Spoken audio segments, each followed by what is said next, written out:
Welcome to Pod Save America. I'm Jon Favreau. I'm Jon Lovett.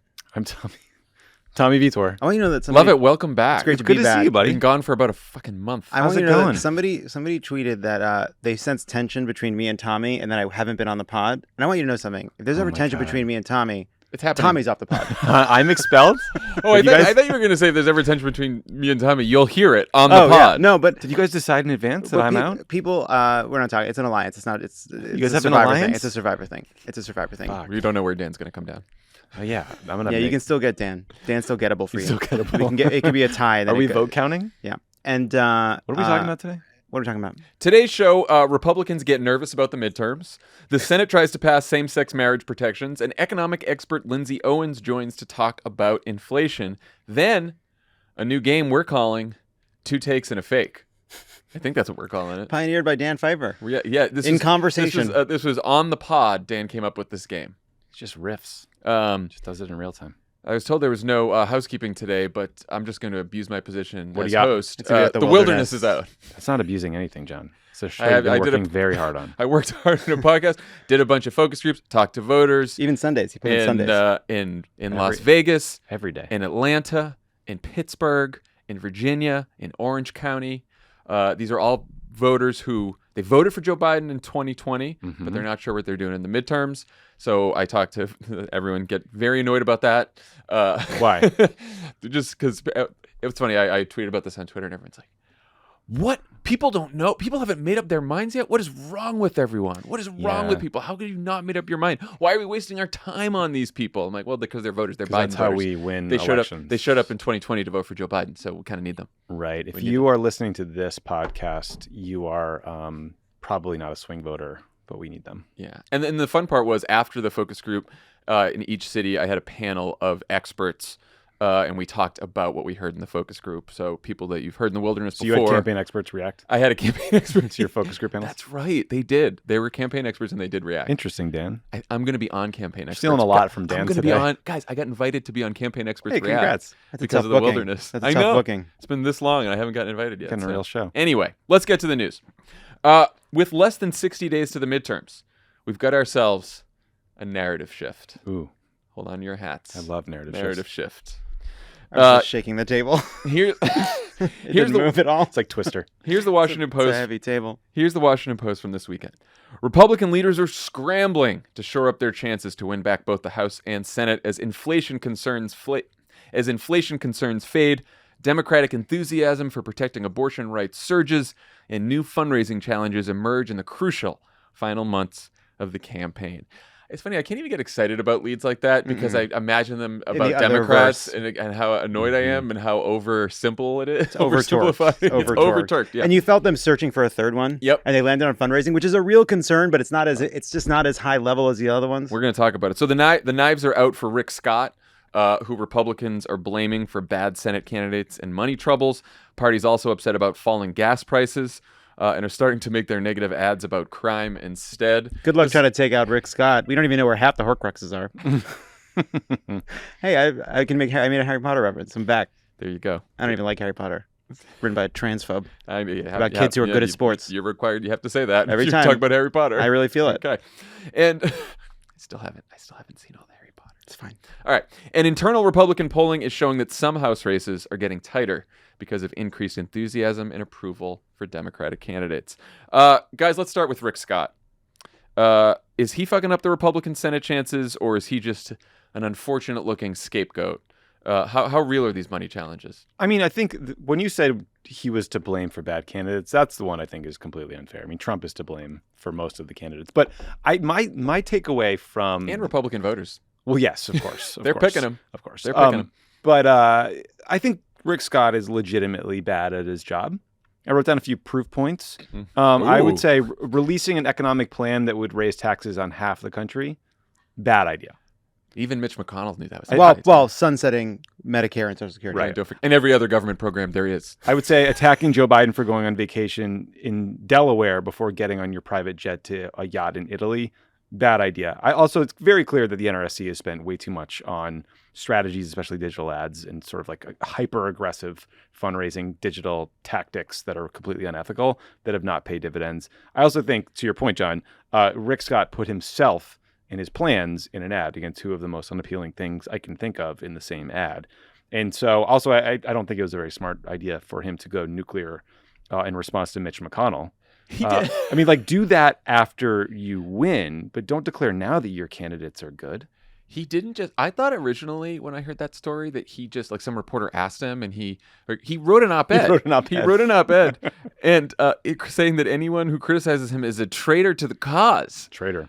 He also said about McConnell, trash talking our Republican candidates was an amazing act of cowardice. They are not friendly. No, they don't like each Rick other. Scott and Mitch McConnell. Rick Scott, I also love. He's like flying to Iowa. This is like the Rick Scott show. Well, it's also like it's not even like there's no he's not. He thinks highly of himself. Yeah, well, it's also like, hey, Rick Scott, ask somebody about your personality. You're not going to be president, my friend. You're not going to be president. Especially, and also, by the way, like we don't do a lot of predictions. I'm going to predict Rick Scott's not going to be president. And an Iowa trip right before you don't win the Senate is also not a winning formula. It does seem as though he's played a pretty good hand very poorly. What's going to happen? What's going to happen to this tape when the Republicans? They could absolutely win. They could of course they could win the Senate. Rick Scott, genius. It doesn't make it. It doesn't. 24. Look. It will not be Rick Scott's victory if Democrats manage to lose. We've lost before Rick Scott, and we'll lose again. But the question on the money challenge is a tougher one to answer. I mean, clearly the NRSC is not raising as much as they'd hoped. They are spending more than they should.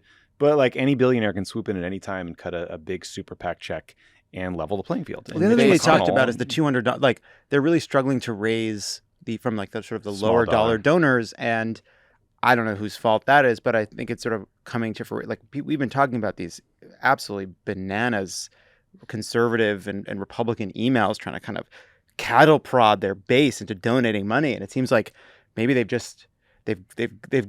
kind of grown resistant. Yeah, basically what they're doing is they'd send a text to their list and it would say, "Hey, do you think Joe Biden should resign? Write yes to donate." And then you text back yes, and it automatically donates your $25 without telling you where it's going. That's called stealing. Yeah, that's not a great. That is the same thing as the text I literally just got from someone telling me to click this link because there's been suspicious activity on my Amazon. Oh, you're not supposed to click this. No, I did not. Yeah, okay, thank you. By the end of July, the NRSC spent more than 95% of what it brought in. That is they spent so much money. Too much too early. And all they have to show for it is all these like really bad candidates. Again, they could win. It's not because but spending 95% of what you brought in by the end of July is just, I don't think it's a good practice. Also, by the way, like if hopefully Dr. Oz loses, like, all right, that's Rick Scott's fault because they didn't nominate the other godforsaken candidate who is just as unappealing. Come David on, McCormick, the finance bro from Connecticut. Give me a break. And that's a Trump thing. But again, like Mitch McConnell is complaining because he wants Peter Thiel to swoop in and save Blake Masters and write him another big check in Arizona. And it's just these guys talk about paying for Senate seats like we talk about splitting a tab at a restaurant. It is crazy. I do think it's interesting that Peter Thiel has so far decided not to put more money into that PAC. There's a couple, like another $1.5 million went into that PAC, but it was from sources that weren't Peter Thiel, apparently. He's like a bang for your buck investor. You know, he wants to get in early in a primary where he can really, $15 million can really move the needle. It probably doesn't in the general. But if you're putting in millions of dollars into a primary and then sitting out the general, not a great use of money. Yeah, I guess they're gonna the McConnell's fund is gonna run ads in that race starting in October. So they didn't get in early, but they're gonna get in towards the end. Look, it'll be gross. We talked about these with the polls in Arizona. Like Kelly has this big lead. It's Arizona. It's close. I feel like these races are gonna close. Yes. So there are a few Republican economists in this piece saying that inflation might not be the silver bullet Republicans thought it would be. What did you think about that? Personally, my favorite thing was how they're just replacing gas prices with crime in the ads. It's like it's like, oh, you feeling pain at the pump? You getting robbed at the pump? Like, wait. Just put on the greatest hits. Yeah, it's again, it does feel all a bit like we should just be very careful to, first of all, trust Republican strategists to make us feel better about what's going to happen in the fall. But also, it's absolutely true that gas prices are coming down. I talked about this with Lindsay Owens. Inflation is still high year over year. It's not continued to rise. It might be as simple as gas prices have a huge impact on how people perceive the economy, and that's having a positive impact. But prices, it's still potent. It's still a really big issue. Yeah, I think the issue in June when the average gas price was over $5 a gallon, it was everywhere in the media. It was everywhere on TikTok. It's like everyone was talking about gas Tommy's prices. been checking out TikTok. Listen, I know where my Jojo, I'm see you with the over kids. here. Prices have been falling every day since. We're now down to $3.80 a gallon is the national average, but that's still over $1 a gallon higher than we were in January 2021. So the question is, So he thinks this is cap. is better not necessarily is better good enough if we're still talking about prices that are pretty high and food prices are also high. Hopefully gas prices will continue to go down, but we'll see. I mean, if I'm a Republican, I'm still trying to blame high gas prices and high food prices on the Democratic Party. Yeah, make pump that the part brakes of on those my... crime ads. That's still a That's their greatest hits, Well, right? the thing that's heartening about this sort of debate that they're having is how unclear they are on what they should, like, they really are all over the place. They're all over the place on abortion. One of the consultants said something that was, like, I think very heartening to hear, which is like, each of these individual candidates knows the race they want to run. That's what you say when a race is nationalized and you think you're about to lose. Yeah, they sound like losers. They're also going back to like Keystone Pipeline attacks. They're going back to immigration attacks. They're going all the hits. There will They're playing all be the a hits. caravan heading they're this trying to way make that. soon, They're going to try to make I'm that sure. happen. and all that. I just want to be clear. That doesn't mean they're going to lose. Do you want to record both versions of that? Yeah, No, this I'm is just going to for put it editing. here. I'm leaving it here. Olivia, mark it in the Yeah, time. the staff knows to only put the correct predictions in. Got it. It is, if you look at Biden's approval and gas prices over the last month, the relationship is quite correlated, depressingly so.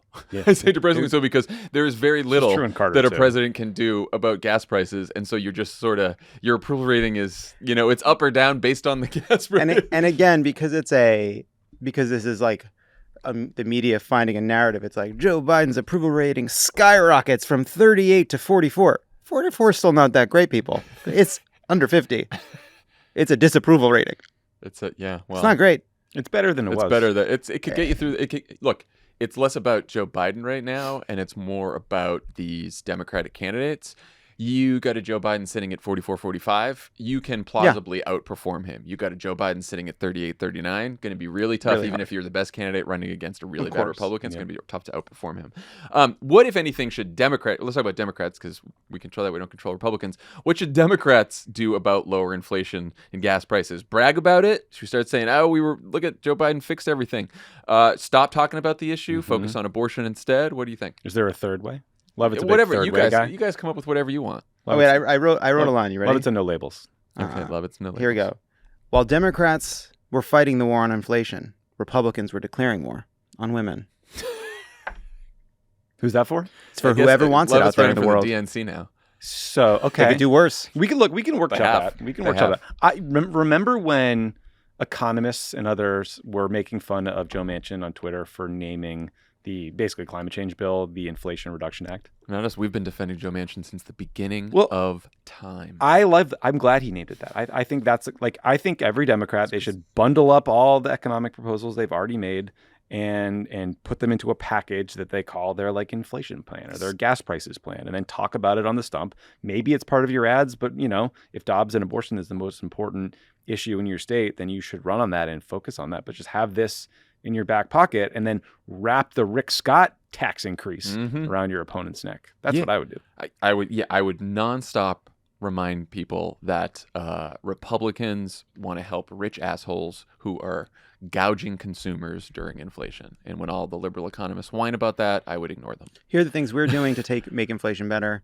Here are the things Rick Scott and the Republicans would do to make your life, your economic situation, your prices worse. We've been working hard with liberal hero Joe Manchin to lower your energy costs, lower your prescription drug costs, lower your healthcare costs. Well, Rick Scott was helping Jeff Bezos construct his mega yacht. Yeah, and make sure that he didn't have to pay a single dime in taxes. It's not important, but it is like Jeff Bezos coming down from his fucking cloud bunker to like tweet at random professors. Yeah. Being a billionaire, it really seems like it fucks you up. That doesn't seem like he's that busy. Is he just bored? He's clearly looking through his menchies. Yeah. Yeah, get off those. All right. One reason for Democrats to stay terrified is the fact that no one's fixed the polling problems from 2020.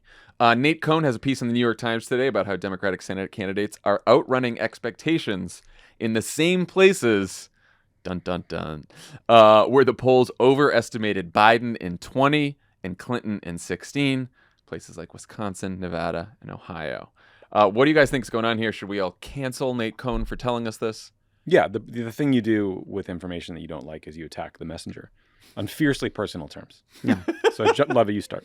I can't remember. I don't know the House of Dragons character's name yet, but Matt Smith beating up the guy that told him that his brother was going to send troops. You know, that's what we want to do to Nate Cohn. Do you learn any lessons? That's not a spoiler. That's nothing. Spoiling? That's nothing. First of all, you That's called someone nothing. Matt Smith. No one even knows. Matt Smith. I could say Prince Philip from The Crown. Unbelievable. Oh well, now we know who that is. Yeah. What were we talking about? What do you Nate think about Cohn, the Nate Cohn polling. piece? Oh, here's what I one think. of the 3 pieces you Here's had to what I read think. today. Here's what I think. We should all just assume all the polls are wrong. The one thing that I sort of was stepping back and saying, like, well, we have something that's better than polls, which is elections. And we've had 4 special elections since Dobbs was handing down. And in all of them, Democrats have outperformed Biden's 2020 showing. Now, there's some question as to what kind of voters are in those districts. Maybe they look more like the college-educated voters that will help us in those places, but will show us underperforming in some of the places where we had this sort of polling error that Nate's talking about. That's fine. The thing about polling errors is you don't know, because we won't know until we run the election. I think we should assume there is one and act as if. I just hope this is a public polling error. And the internals that the parties are using to determine resource allocation, especially millions and millions of dollars of TV ads, are based on something a little more updated. So that's my concern. That the public polls are fun for us, and whatever, we can tell people to ignore them, and their media polls, and we can make fun of the media for not doing a good job in polls. But the problem in 20 was reflected in internal polling, and it was also reflected in internal polling on both sides. Well, here's what you do. So even these these anonymous Republicans worrying about shit, their polls could be shit too.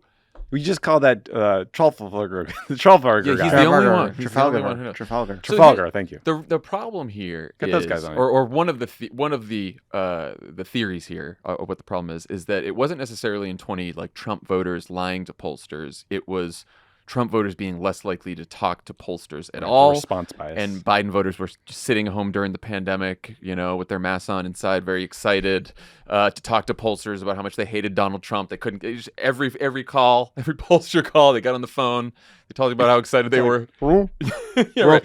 So that's called non-response bias. But there's a concern that it's a more structural problem now, which is people who don't have as much faith in institutions, don't trust the media, don't trust politics at all, whether it's Trump voters, whether it's non-college voters that usually vote for Democrats, are just not answering pollsters' calls. Mm-hmm. And if that's the case, and there's too many college-educated voters getting into these polls, well, that's now going to help Democrats, because we're now the party, even though we used to not be, now we're the party overwhelmingly of college-educated voters. And so if we can't get non-college voters in there, it's going to be a problem. And I go back to my main concern here. Who the fuck is answering their phones? I know. It's just like I just now don't they're trust. doing text polling too. The That's weirdest helping. You're getting better 10 responses years. with text, better responses online. Half my phone calls say potential spam. I know. I don't It's understand always why. for a warranty for a car I didn't buy in '93. I don't understand that. I don't understand why it rings at all. It doesn't even say a number. Well, you can silence unknown callers. That's what I do on my iPhone. But if the phone knows it's potential spam and they don't even tell you who it is anymore, you could just file it away for me. You don't need to make it ring. I'm okay. Here's the question. We'll take this to Mr. Jobs later. Presumably, the bias would be relatively consistent over time, right? Like a 6-month period, the bias would not change that much directionally. So you would have a sense of how the polls are moving directionally, right? Like if Democrats are doing better or worse, that would hopefully be because of actual responses, not necessarily because the bias is changing over time. Here's the concern. So Dobbs happens, and a bunch of college-educated liberals are like, fuck it. I am energized. I am mad. I'm going to go out and vote. It's happening. And so they are more likely to answer pollsters' calls. And Republican voters are like, ooh, the media narrative is not good for us, because people seem to be upset when when the right to an abortion is taken away. And they're like, I don't want to talk to a pollster. And then there is this mirage of a bounce that's not really there. That would be the theory. Or that it just is. It's not at the size that we've seen, because there is, of course, that enthusiasm is reflected in the outcomes we've seen. It's reflected in voter registration. It's affected in what we saw in Kansas. We've seen it in the New York 19th.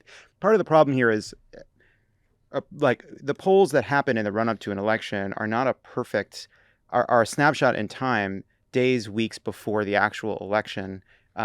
happens. And so, yeah, these polls can be off, and the average can be off even in the days leading up to an election. But it's really hard to even know what you're measuring, what you're really comparing. Are you comparing that Democratic enthusiasm was not as high as we thought it was, or Republicans have built an incredible turnout machine, right, that turns people out in the final days of an election, especially on election day? We just don't know. It's not the size of the margin of error; it's the motion of the quotient. Pete Buttigieg isn't here. We don't do that kind of innuendo unless Pete's here. There's a question. What's your denominator? Look, you made the very good point about the special elections. The only thing that keeps me up about the special elections is special elections and primaries tend to attract voters who pay a lot of attention to politics. Yeah. Voters who pay a lot of attention to politics tend to be college educated. Therefore, again, it's easier it might be easier in a special to get the kind of results that we're getting. Of course, it's true on both sides, right? Though draws out. And look, one thing that's also changed is the way in which this midterm is going to be run in a new way. This is a midterm that's going to have an electorate that may look a lot more like a presidential. We just have no fucking idea. Yeah, especially, yeah. I'm not trusting a single poll out of Wisconsin. Nope. I wouldn't. I mean, that was a big miss. Wisconsin has not had a good track record. Yeah, just ask Senator Gideon about polling. No, then people in 18 polls were pretty right. They were right. Tammy Baldwin in 18, the polls were pretty close. Same with Tony Evers. Right. So you don't know. All right. So if Republicans are actually polling worse, of course it'll be because of their extremism on issues like abortion and same-sex marriage. This is the week we'll find out if there are at least 10 Republican senators who are willing to vote for a bill that would protect same-sex marriage after Clarence Thomas, of course, wrote in the Dobbs decision that Obergefell should be overturned. Nearly 50 Republicans voted for this bill when it passed the House, but so far, only Susan Collins, Rob Portman, and Tom Tillis have said they'll definitely vote for it in the Senate. Some Republican senators are saying the bill is unnecessary, and others are trying to include religious exemptions to same-sex marriage protections. You guys think Republicans enjoy being on the losing end of a 70-30 issue a few weeks out from the midterms? What do you think's going on here? Not just a 70-30 issue, an issue where 55% of Republicans support marriage equality. This issue is done.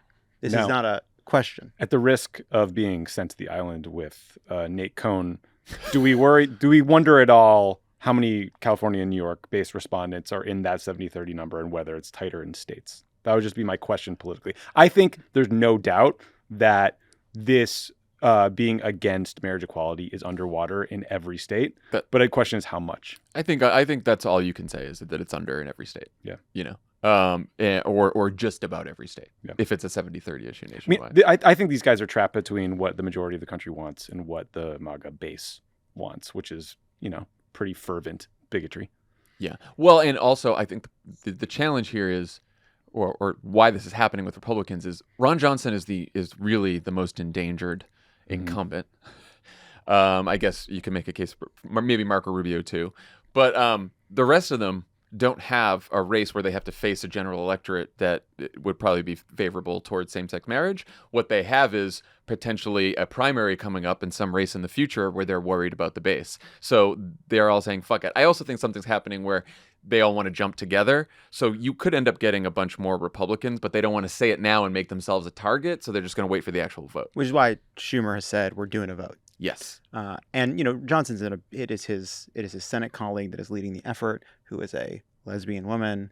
And she has been really smart. We talked about it when she was on Pod Save America. Obviously we're soulless political operatives who see an opportunity to kind of drive a wedge issue that we were finally on the right side of as Republicans have overextended itself on the culture war. Not our Senator Tammy Baldwin. This is an issue of the heart for her. She wants to enshrine marriage equality, and I think that's righteous and good. But getting a bunch of Republicans on the record refusing to support the equality of gay people in their states is a helpful thing as we head into the fall. An ancillary benefit of what's obviously a moral crusade. And Ron Johnson's on Mars. Like, God knows what that guy's calculus is. He's just a crazy person. But what is going on with that? He said he originally said he saw no reason to oppose the bill, and then a few weeks ago claimed he never said he'd support the bill, and just made that earlier statement to, quote, get the press off his back. He's worked. In fairness to him, he's just not bright. He's genuinely stupid. Yeah, love it. Did you see that? So Ken Mellman is leading this letter with 400 Republicans to support same-sex marriage, and I'm glad he's still atoning for his sins. Yeah, he should. Wow. But Charlie Baker, governor of Massachusetts, wildly popular. Right, I think he was running at 70% approval is on the bill. But Dr. Oz, I think, has signed this letter. in support of marriage equality, which was interesting to me. That is very interesting. That I think does tell you something about what the politics are in a genuine swing state. It's to be for marriage equality. Which is why I think the Ron Johnson thing is a little weird. Yeah, because I don't think Wisconsin's that much different than Pennsylvania on that issue. I would, Yeah, they're also just sort of unaccustomed to giving in to a Democratic position that's wildly popular. It's just sort of out of Ron Johnson's comfort zone. Yeah. To do something right on this. Yeah, and I do also wonder too. It's like, all right, we talked about this a lot on this show that like we want Republicans. We believe that they've gone too far in the culture where they've overextended themselves. They've taken on freedom. They are way over their skis. They're obviously have an incredibly unpopular position they're trying to run away from on abortion. But that's also true on contraception. It's true on marriage equality. It's true on a host of other culture war issues. And we're saying let's get them on the record over and over and over again. To a large extent, that is what this does. It has two purposes. Obviously, we want marriage equality protected in this country, but just as much we want to use this. Not just as much. Obviously, it's much more important to protect marriage equality. But as, again, a cynical operative might say, if it fails because they can't get 10 fucking Republicans to support the equality of gay people in this country on a 70-30 issue, well, that might be useful to us, even as sad as we are that the bill doesn't pass. Useful in the sense that it tells the American people, where the politicians they're voting for stand on a very important issue that they might not have known where they stood. Yeah. That's why you do these things. Rubio, and it's like, I'm glad Chuck Schumer's holding the vote. This is all the Democrats can do. They can't. What else are they going to do? They're going to go over and try to and you look at convince Marco Rubio to not be an asshole? Like, Rubio has said everything he could possibly say to avoid saying what his actual position is on this issue. He's like, oh, this is unnecessary. It's a waste of time. Hey, man, yes votes and no votes take you the same amount of time. If it's a waste of time, why not just put people... We don't need this. There's no threat to marriage equality. Well, the leading conservative jurist says that it's up next. Why not put your gay constituents at ease? The reason Marco Rubio isn't for this is because his position is unchanged. He is against marriage equality. He is for justices that oppose marriage equality. That is his position. He just doesn't want to say it because he's a fucking weenie. He's in a race. And he's in a tough race. Tougher all the time. We don't know how tough. We don't trust the polls. I would say, and Florida on this issue, Yes, of course. He doesn't want this to be an issue in Florida. So that's where they are. We got gays in Miami. There you go. And some other places. And probably all over Florida. Yeah, everywhere. I mean, we're everywhere. Absolutely. We're everywhere. A gay person saw an alligator today. Couple. In Florida. You're saying in Florida? I'm saying in Florida. I think some gay people saw alligators. Okay. Well, near their homes. That's your thought. Are we done with this? We're done.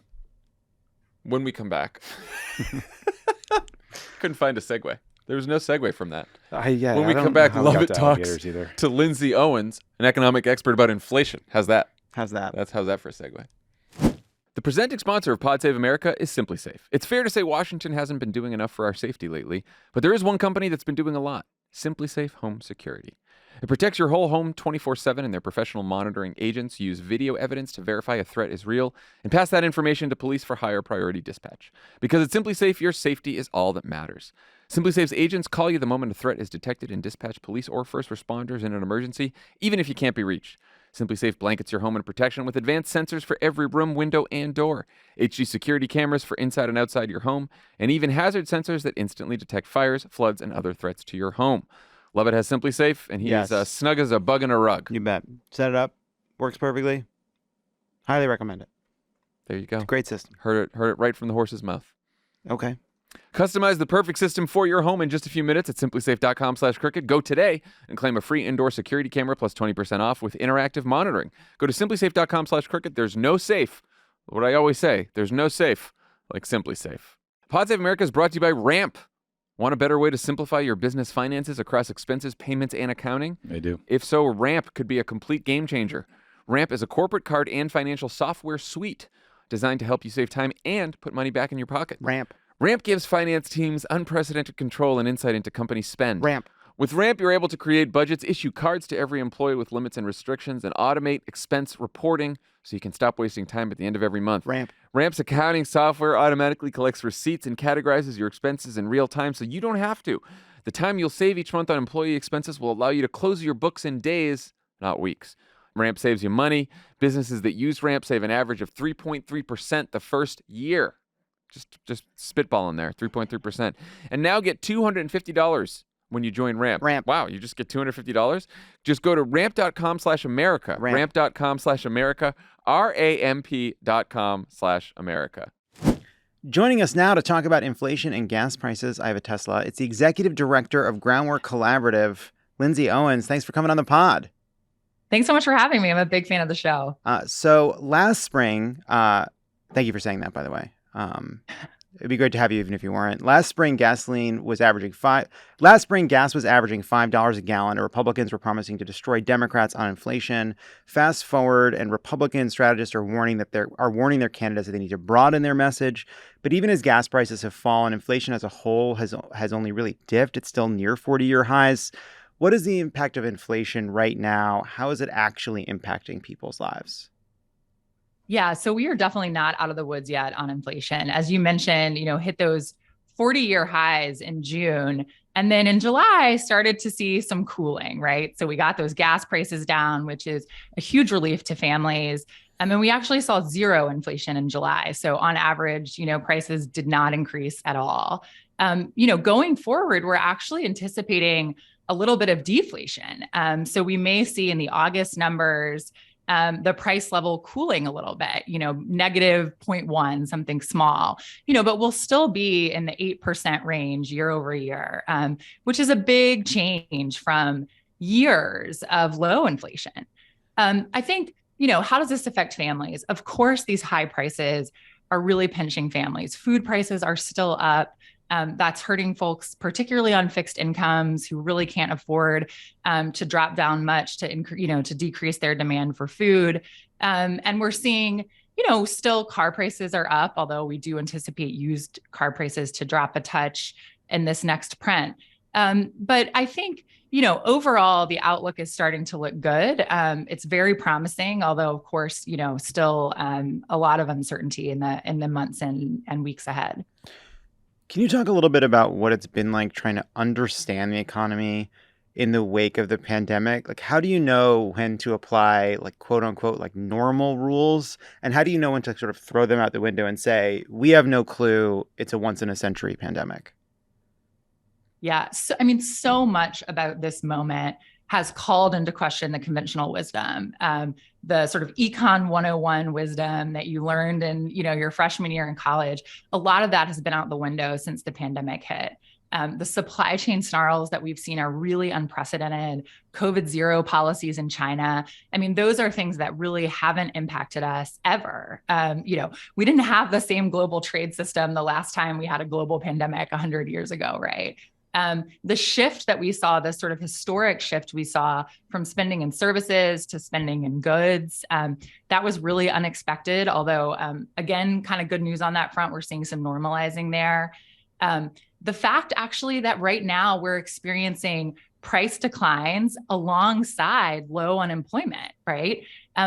That's unexpected. It suggests we may not have to make that sort of hard choice, potentially that false choice between low prices and low unemployment. We may be headed to an economy where we could have both. So much about this moment is unexpected.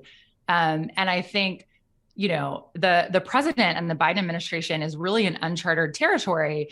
And so far, it looks like they may be steering the ship through these turbulent waters in a really great way. Obviously, the period of high inflation over the last year, really tough, but really great policies on the recovery. We had this really historic recovery. On Friday, the Biden administration released their economic blueprint. And in that economic blueprint was this incredible chart that looks at the pace of recovering jobs in a recession. And what you see in that chart is that despite the fact that we lost the most jobs of any of the 4 recent recessions during this COVID recession, we actually recover the job losses the fastest of any of the recent recessions. So, the COVID recession and Biden's response beats the, jobless recovery of the Great Recession by a mile. But it also beats the dot-com, bust in the 2000s. And then it also actually beats by just a hair the 1990s recession, even though the 1990s recession had significantly lower job losses. So really just an incredible achievement there, which is, to your point, way outside of the norm for recession recovery. And I think actually, rate setting a new pace for what Americans should expect from their president, from Congress, when we have a recession, when we have mass joblessness going forward. So you talk about the fact that, there's been this inflation, but at the same time, this speedy recovery. There are certain economists that say, those things are tied together. They're inextricably linked. You see some people saying, well, what would you rather have? Would you rather have people kind of immiserated and without jobs? Or would you rather have a situation where we got everybody back to work, but there are these rising costs? And that affects what happens next, because the debate has now turned to, what do we do to get inflation under control? Is it necessary or good to try to control inflation if that causes some kind of a downturn? Like, what do you think about that debate? Do you make that connection? Are you one of the people that was marching on Larry Summers' house? What's happening right now? Yeah, well, fortunately for Larry, I don't know where he lives, so I have not marched on Larry's house. I have taken him to task on Twitter a couple of times. I guess that's the sort of modern version. Sure. But I have a lot of thoughts on that debate. I think Americans should be incredibly, incredibly wary of folks selling unemployment as the cure for inflation, of folks selling mass unemployment and recession as the cure for inflation. That is a cure worse than the disease, plain and simple. And it's a false choice. We don't have to choose between low prices and low unemployment. We can have both. And the only thing worse than high inflation is high inflation and millions of people out of work, a la a Volcker shock. So 100%, I don't think we need to be in a world where we are dialing up interest rates to destroy demand, to try to cool inflation. What we're seeing here is actually some normalizing of the forces underlying inflation, those supply chain, shocks that we saw, some of the gas prices and the commodity shocks that we saw. Not yet are we seeing cooling on the corporate profiteering. The quarter two data came out, and again, we're at 70-year highs on the profiteering. But the good news is there's a lot of room for cooling without destroying demand if we just take on some of that profiteering. So I think there is a lot of room for inflation to cool and normalize, even without. I want to understand what's happening with your ear pods. First of all, it seems as though several pairs have fallen out of your ears, and I don't really understand how that's possible. It's the same pair. And then I'm just catching them as they fall out, and then reinserting them when I finish a sentence. Okay. Okay. Yeah. So, can you talk about I'm interested on the question of how much corporations have been profiting from these high prices. Again, you see this debate about whether or not that's driving inflation, whether or not that's taking advantage of inflation. Can you just talk a little bit about the relationship between where inflation is at right now, people's expectations of prices and what they should be, and how corporations are using that either maliciously or just sort of practically to kind of make more money? Yeah. So at Groundwork Collaborative, which is the organization I run, we have spent the last year just poring over corporate earnings calls. So either listening to the recordings, or usually reading through the transcripts because it's a little faster. And what you saw, particularly in early, mid 2021, when inflation started to pick up, what you saw is companies, CEOs coming to their shareholders, coming to the market analysts on their quarterly earnings calls and saying things like, prices are ticking up a little bit and folks are kind of expecting it. And so we're taking advantage of that. We're raising our prices too. We're not sure how, we need to raise them a little bit, but we're raising them a little bit more. And that little bit more, that sort of gilding of the lily that was going on, under the cover of inflation, right? They would say things like, all of our competitors are raising prices. So we feel really good about raising prices too. Or, we expect that, consumers are getting used to this and we think they're going to pay it. So we're going to go a little further. What that did is drive up prices, right? And accelerate the underlying inflation that we were already seeing. But B, it drove profit margins up. So if you're passing along rising input costs, but then going for more, you're really expanding your margins. And what we saw were these historic profit margins, 70-year highs we hit in 2021, and we're still there after Q2 of 2022. And so what that means, the good news is those sort of markups, right, which is the amount of money a company charges for a good above their input costs, those markups mean that there's room to drop prices without destroying demand, right?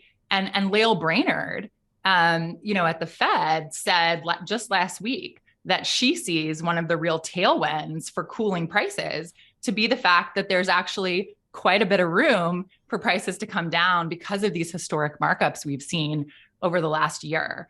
So this is a really important and often poorly understood aspect of the inflationary environment we're in, but it is a critical one to the long-term outlook. And it's one I will say that, President Biden and folks on the Hill understand. I mean, we've seen, a half a dozen hearings in Congress on corporate profiteering and inflation. Folks are running campaign ads on this all across the country. And President Biden has taken it on a number of times from the podium, setting up things to go after meatpacking monopolies that are driving up prices, asking the Federal Trade Commission to take this on, and a number of other initiatives. So I guess what I don't understand about it is so I understand why they say, oh, we can raise prices a little bit more than people expect. What I don't understand is, why does it work? Why did that actually work in producing? Because it seems like self-fulfilling, right? Like the reason they think they can, this is what I found baffling. I don't know if other people listening found this baffling. It's like, oh, people expect prices to be higher for some reason. These companies take advantage, raise their prices even higher. And then because people expect it, they pay it. What causes that kind of a mania to it's almost feels like a collective delusion. Like prices are artificially high, even above and beyond what you'd expect based on supply chain issues and supply and demand. But that works because we're in a moment where people expect inflation. So it's not just the inflation expectations that are driving this sort of profiteering we're talking about. The other thing is market power, is pricing power. So if you only have 2 or 3 or 4 players in a space, like we have with the meat packers, we've got the big 4. Yeah. They all can keep prices high because they're not worried about undercutting each other, right? If you've got artificially high prices, you should have a competitor come in and drive down prices, offer a lower competitive price. You don't see that in places where you don't have a lot of market competition. And you also don't see that in a world in which folks are just operating off some information asymmetries here, like you referenced. I'm all aboard making this argument, but so I guess what I want to understand is, so we've seen corporate consolidation in a ton of different industries, right? And that's been happening over the last, let's say 30, 40 years. And then all of a sudden this pandemic happens, it causes a spike in inflation. Is it that prices rose dramatically and quickly and dramatically faster than you would have expected? The consolidation didn't happen at that pace. The consolidation has been taking place slowly. Is it that there's an impact that basically consolidation now means we should come to understand that in moments of inflation or other kinds of economic crises, these companies can exert more power? Is it the two things connected to each other? Absolutely. I like to talk about means, motive, and opportunity. The profit motive has not changed. The profit motive is secular. I believe that corporations were out to make a buck before the pandemic, and they're out to make a buck now. The consolidation was also there before, right? It was, in some senses, the pricing power was latent, right? It was existent. It was there. In many cases, people were using their size and their market share to undercut competition. In a world in which supply is plentiful, you might want to pick up market share in part by driving down your price. In a world in which supply is scarce, you can't go build that second, third, fourth shop to pick up more market share. So instead you seize the opportunity, the means, motive, and the pandemic supply shortages being the opportunity to go for price, to drive margin up, to drive profit margins up by increasing prices. And so that's what we saw in this period. And I think, you're 100% correct. This is not something that we saw in the inflation of the late 1970s. We didn't have the kind of consolidated market that we have today. And so this is, I think, in many ways, poorly understood, in part because it's a relatively new phenomenon. And I think, the research is starting to bear this out. There's new research by the Roosevelt Institute that, finds a sizable role for market power. And there are other economists taking this on today. So I think, we'll be talking about this for the next decade, but it's a really important part of the sort of constellation of causes that's driving that underlying inflation. And it is accelerating, not sort of primarily causing inflation. Yeah, because you see some economists who say, all right, I get that progressives would like to blame corporations rather than, say, inflationary monetary policy or inflationary fiscal policy, but corporations haven't gotten greedier. They've been greedy the whole time. So that's an explanation for why, even though consolidation has been happening over time, this was a unique moment in which they could take advantage. Yeah, absolutely. So one thing I wanted to ask you about, because the Groundwork Collaborative is about figuring out sort of broad-based prosperity that's shared. We talk a lot about economic inequality, but one thing I wanted to get your thoughts on is geographic inequality and how growth has been distributed over the past several years and how this recovery has been distributing economic growth. That we've seen a lot of the growth go to sort of major metropolitan areas, places that have been growing, the urban areas, places where rents are out of control, and then kind of a permanent recession in whole swaths of the country. Has that trend continued in this recovery? Have you seen any signs that there's any kind of shift? Yeah, so we've seen some early indications of a shift there. So I would point to sort of two factors. The first is we did have some movement out of the major metropolitan areas, in part because of the opening up of remote work, right? So we're seeing some sort of newer metropolitan areas expand, and new economic opportunities in some areas outside of your coastal New Yorks and Californias.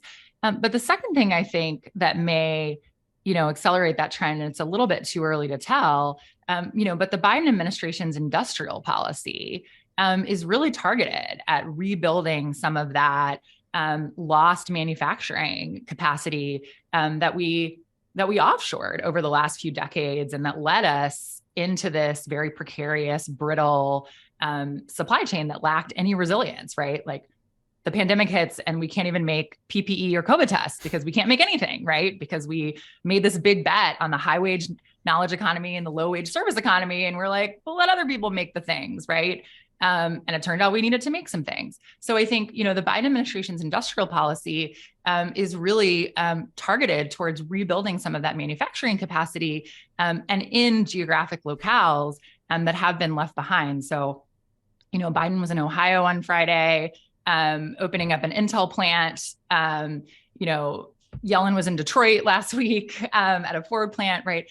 Really trying to use the weight of government to put the thumb on the scale and rebuild that diverse economy that works for all of us. And that includes, rebuilding some of that lost manufacturing capacity in areas that have been left behind because of offshoring. One last question. So we just went through this whole congressional debate about Build Back Better, which then became mostly a climate-focused bill with some healthcare and tax policy due to the vagaries of Joe Manchin and Kyrsten Sinema's moods. As we look to next year, what are some of the policies either that fell out of Build Back Better or that were never in the first place that make you excited either about what Joe Biden can do just on an executive level or what Democrats could do if we retain control of Congress? Yeah, I mean, it's the last month, there's just been an incredible reversal of fortune on the policy front. What was a fairly, grim 2022, right? We had this big moment at the beginning of 2021 with the American Rescue Plan, and then we're sort of waiting for the next, moment to make a difference in people's lives. And, just in the last couple of weeks, right, we've had the Inflation Reduction Act, had the student loan forgiveness, student loan relief affecting, millions and millions of families. But there's a lot of unfinished business. I think there's definitely more that can be done on the tax code. We got those We got that book minimum tax, that 15% rate. We got, the IRS enforcement, but we didn't get the corporate rate back to where it needs to be. There's a lot of unfinished business on the tax side. Obviously need Congress to do that, but there are a few tax expirations looming that are always nice opportunities for revisiting tax policy. I don't think we did enough on the care economy. That piece of the Build Back Better agenda was completely jettisoned. We will not be at a full strength economy until we have affordable childcare, full stop. So we've got to do something there in the next couple of years. And I think the other thing that was left out of Build Back Better, which folks aren't talking enough about, is housing. The time to have built massive amounts of additional housing supply, and particularly affordable housing supply, was probably a decade ago.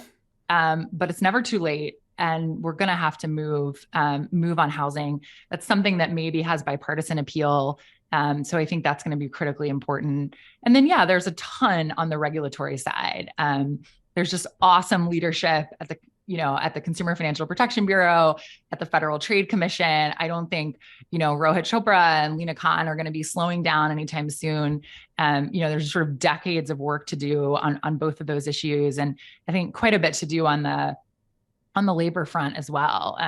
There's a handful of things that can happen at the Department of Labor, including increasing the overtime wage, which is something that Obama made a run at the very tail end of his presidency, and just wasn't able to get over the finish line. So I think they should absolutely take another run at overtime as well. Lindsay Owens, thank you so much for being here. It was really helpful. Really appreciate it. Yeah, thanks, Jon. Thanks for having me. Pod Save America is brought to you by Cariuma. Rooted in surf and skateboarding, they're reimagining classic sneakers with you and the planet in mind. September always takes us back, if not to school, back to reality. Coming off summer, we could all use a soft landing, and choosing the right footwear is a good place to start. We're fans of Cariuma's original low top, which is handcrafted from sustainably sourced materials like organic cotton, raw rubber, and cork. The classic look means you need only one pair, but try them on. You might wonder if one is enough. Optional question prompt: how many pairs of sneakers do you own? 4 or 5? 4. I have so many. I just sort of Yeah, re-up 3 or with 4. Cariumas That's when what they I get do. too They get too dirty. And I like the smelly. white ones. They get dirty, they get smelly, and then I buy new ones. Yeah. That's about easy. it. Keep it simple. It's no secret the way people love the Aka, with tens of thousands of 5-star reviews and waitlist 60,000 and counting. Maybe you'll get lucky and snag a pair from our Vote Save America collaboration, or upgrade to ultra soft suede for fall. But the biggest difference between these sneakers and other classic sneakers, beyond premium materials and handcrafted quality, Aka is super comfortable. We all know comfort comes first, whether you're running to catch the train or an early morning swell, like Lovett often is. Of course, for every pair of sneakers sold, Cariuma's team plants 2 of over 120 native tree species in the Brazilian rainforest. I mean, how many times have we talked about planting 2 trees? They just threw in this time that it's 2 of over 120 native species. Well, yeah, you don't want just 2. They've planted so many because the shoes are so popular. They got to start mixing it up. Their co-founders, David and Fernando, both grew up in Brazil, so this project is especially close to home. Did you guys know that? That's a fun fact. Yeah. Carium ships fast and They're free in friends the of mine, USA. In addition to worldwide shipping and 60-day extended returns free of charge, they deliver right to your front door using single-box recycled packaging. Now, for a limited time, Pod Save America listeners can get an exclusive 15% off your Cariuma sneakers. Go to cariuma.com/crooked to get 15% off. That's cariuma.com/crooked for 15% off, only for a limited time. Pod Save America is brought to you by Fume. Folks, if you haven't heard by now, menthols and Juuls are starting to get banned. The man is cracking down on flavored tobacco products, and if you or someone you know smokes, it might be time to quit. That's Surgeon General. Yeah, maybe you're just hearing that now. Fume is the natural inhaler designed for a better, safer, and natural way to quit cigarettes. It's no smoke, no vape, and no nicotine replacement for the hand-to-mouth habit of smoking.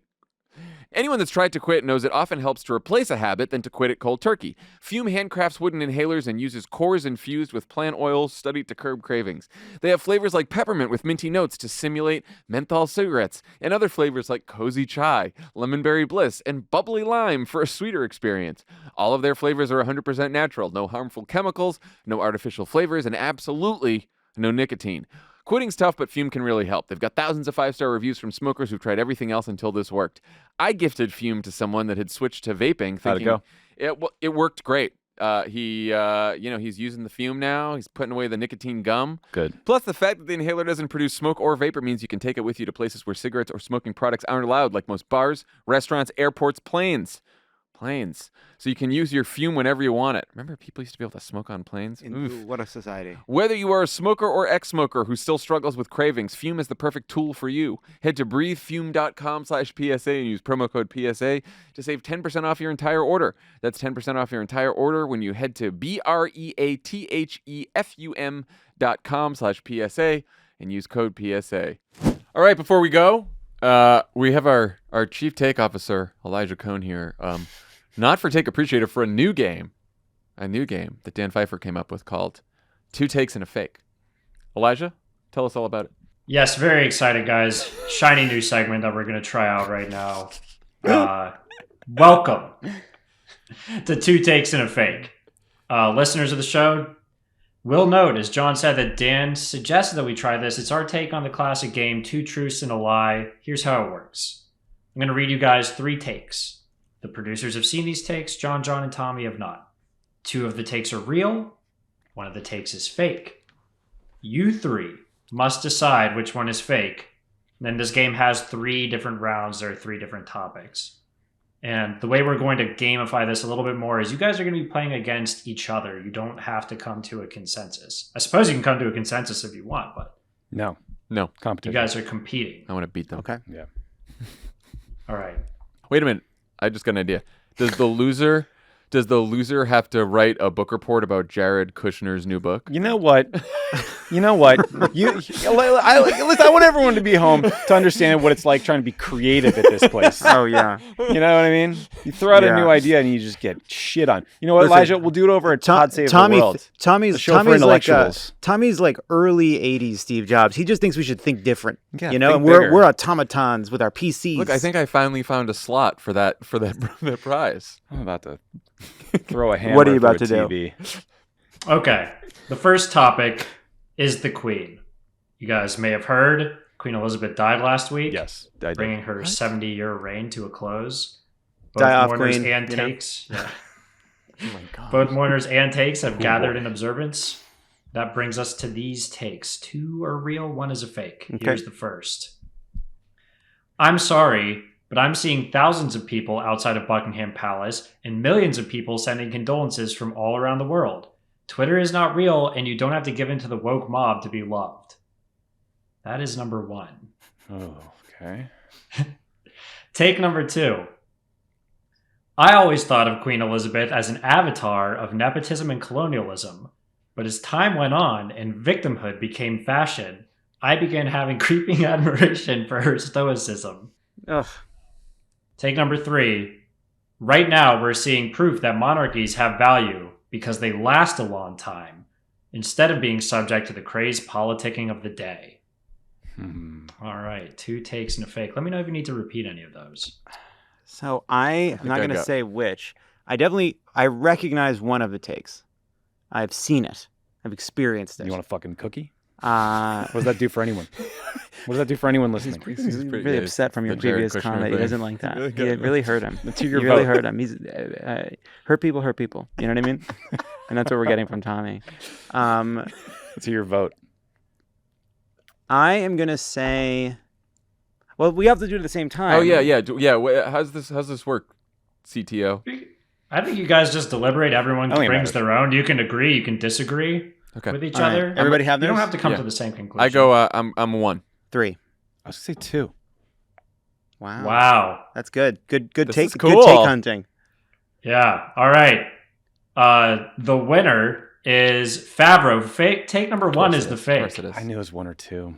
I knew. I recognized take 2. 3 is something you Can hear you a give us lot. who the now? Is this part of the game? You're gonna give us who the takes are from? Yeah. You want to guess for take number 2?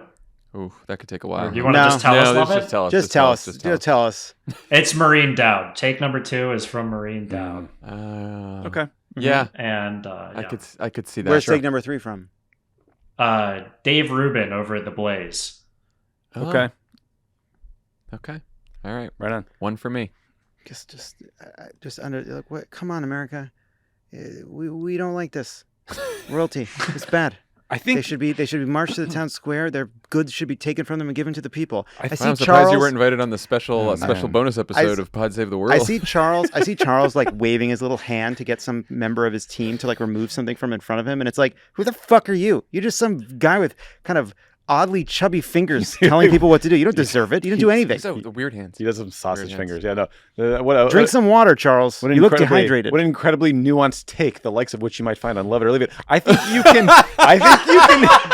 can hate the monarchy and all that it stands for, and just have such admiration for this rich And woman still for the think she's power with fine. which she brought to doing She nothing. seemed like a nice enough person. No one has ever done so little the weird, for their It's the country. weird accent. What is No that? one Silence could of the ever have Lambs? done Silence, so very Silence much of the by Lambs. doing nothing. It doesn't seem... There are many who have fallen prey to doing something in their lives, but not our Queen Elizabeth II. How lucky we were that for 70 years she did absolutely fucking nothing. Olivia's notes are like, cut all of No, leave this. this in. I don't care. It's hard. He I don't kept care what looking the at me voice the is. whole time. I'm looking at him the whole time. He's staring right at me. Take control, I Elijah. couldn't look directly at him. Yeah, Anyway, Elijah, let's you're keep going. Next Keep one. going. Next, go ahead. Speaking of the crown, I did know who Matt Smith was, for the record. Love Thank it. you. Of course you did. Got your back. Of course you did. All right. Let's move on to round number 2, a new topic. I thought Okay. other producers were going to do something. Nobody said yes. It's just you.